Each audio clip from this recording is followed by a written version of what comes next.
يا ترى هتموت ازاي لو هجم عليك القرش الابيض؟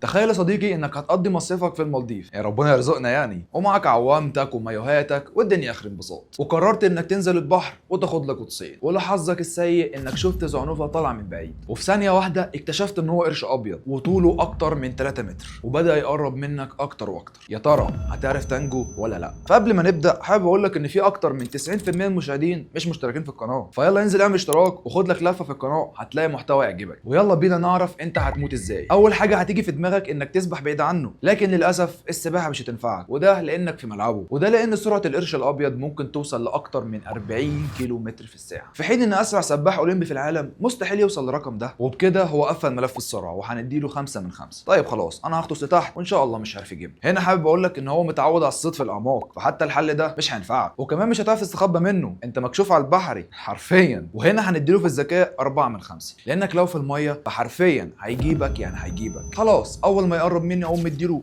بالبوكس في عينه. وهنا يا صديقي حابب اقول لك انك معاك حق بس جزئيا، لانك ما تفكرش ان سرعه ايدك في الميه هي نفسها في الهواء، فما تفكرش ان ايدك ممكن تعمل له اصابات او حتى تجرحه. الحاله الوحيده اللي هتاثر عليه هو انك تمسك خياشيمه او تفقع عينه، لان دي اضعف مناطق عند القرش. لكن زي ما اديتك الامل فانا هسحبه منك، لان مع اول عضه هتعمل لك اصابات مدمره ونزيف شديد، حتى بص على شكل اسنانه حرفيا ترعب لوحدها. وهنا في القوه هنديله 5 من 5. خلاص بما ان القرش الابيض طلع خطير كده فانا هبعد عن البحر وبلاها مصيف. بس الغريب هنا ان هو مش بيستهدف البشر ولا حتى هم من ضمن فرايسه، ده حتى بعض الغواصين بيسبحوا قريبين من القروش، وان كتير من الهجمات بتكون بسبب الفضول او حتى خطا في تقدير الفريسه، يعني وهو بيهاجمك مفكرك انك فقمه، بل وفي بعض الحالات بعد الهجوم يكتشف انك مش فارسته ويسيبك ساعتها ويمشي، يعني يسيب الفقمه اللي مليانه دهون ويجي يهجم على بني ادم معضم. وهنديله هنا في العدوانيه 3 من 5، وللاسف بعد اللي انا قلته لك هتكون فرصه النجاه هي 2 من 5. وبس كده، اكتب لي في الكومنتات ايه هو الحيوان اللي عاوز تعرف هتموت منه ازاي علشان اعمل لك فيديو عنه.